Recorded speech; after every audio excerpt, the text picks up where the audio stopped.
two macronutrients that your body needs to survive are proteins and fats. Your body doesn't need carbohydrates. With the lack of carbohydrates, your body will start to burn fat and enter the state of ketosis, which is what gives a ketogenic diet all of its benefits.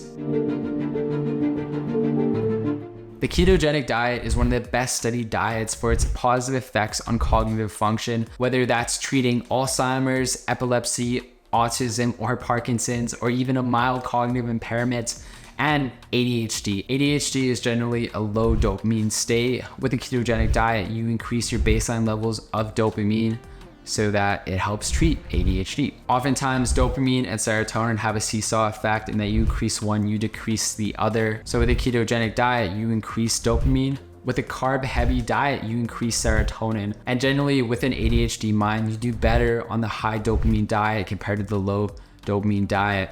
So that's why it is beneficial, because it can just normalize, stabilize, and enhance your dopamine levels. As well as food increases serotonin, except carbohydrates increase serotonin so much more than any other food group.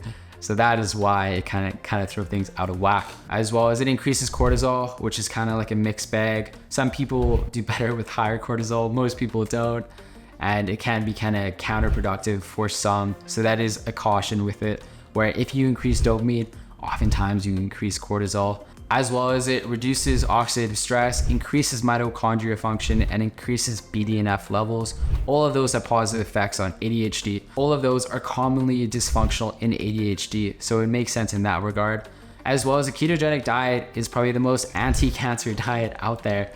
If you believe in the metabolic theory of cancer put forward by Dr. Thomas Seyfield, where cancer cells compared to normal cells need a fuel of glucose and glutamine, which is commonly available in the standard American diet, except in a keto diet, it's not. You cut off that fuel to the cancer cells, so you cut off the cancer cells' growth so they die and you remain cancer-free. I'm not trying to be a charlatan claiming that I have the cure for cancer, except I feel like this is the best theory with the most applicability and with the most sound science around it. So research it yourself, and at the end of the day, I feel like cancer rates are going to go up as they have for the last few decades. So it's a good idea to research and know and have something in your back pocket that you can do, or you know what to do. God forbid it happens to you or someone in your family. So I'd highly recommend and encourage you to study the metabolic theory of cancer, as well as high amounts of carbs is associated with a cognitive impairment, with a slight caveat being this is mainly looking at refined carbohydrates.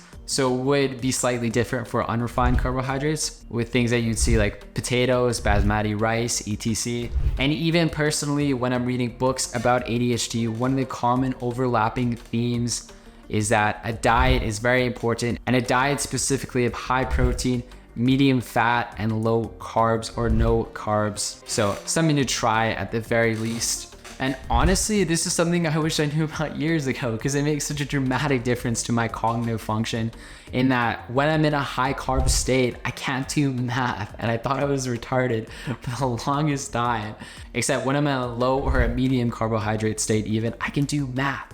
I'm not retarded. I don't feel like I have an impairment.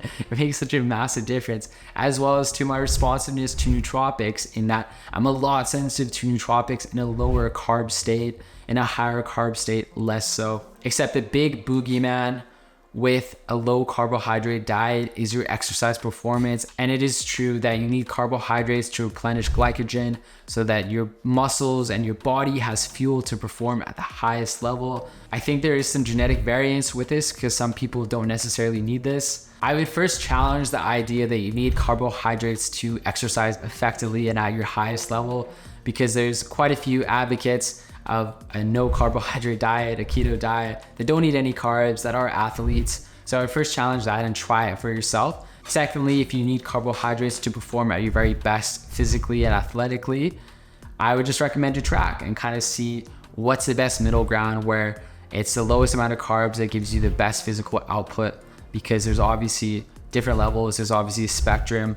And so I just kind of track it like that. Usually low carb is 50 carbohydrates and lower, and high carb is 100 carbohydrates and higher.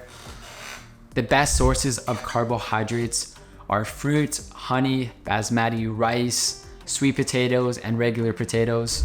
My carbohydrate levels significantly influence my cognition and even my personality, and that is kind of a mixed bag. I kind of have a love-hate relationship with the keto diet because on one hand, it enhances my cognition so much, except on the other hand, it enhances my anxiety so much, and that it just changes my personality. Where it's on medium to high carb, I'm not a socially anxious person. I'm not. If anything, I should be more anxious, but I'm not. Except on a keto diet, I am a very socially anxious person for whatever reason. I just have higher levels of cortisol, higher levels of dopamine. Oftentimes those two are intertwined.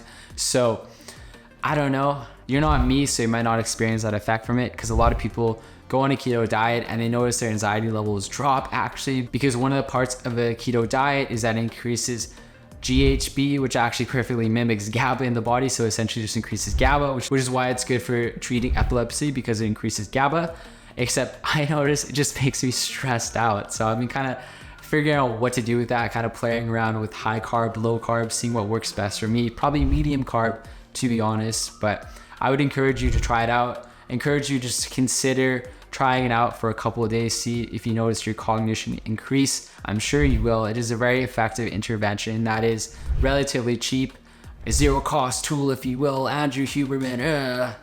Except it is, it very much is. So, and unfortunately, ADHD is one of those things where there's a lot of lifestyle modifications that you have to do compared to the normal neurotypical person, because you're neuroatypical, so you have to do things a little bit differently, and that is just the true and blue of it, unfortunately. So I recommend you to try it out and check out this video where I talk about the best herbal supplements for ADHD that I found after experimenting years and years and years. So check that out on the screen.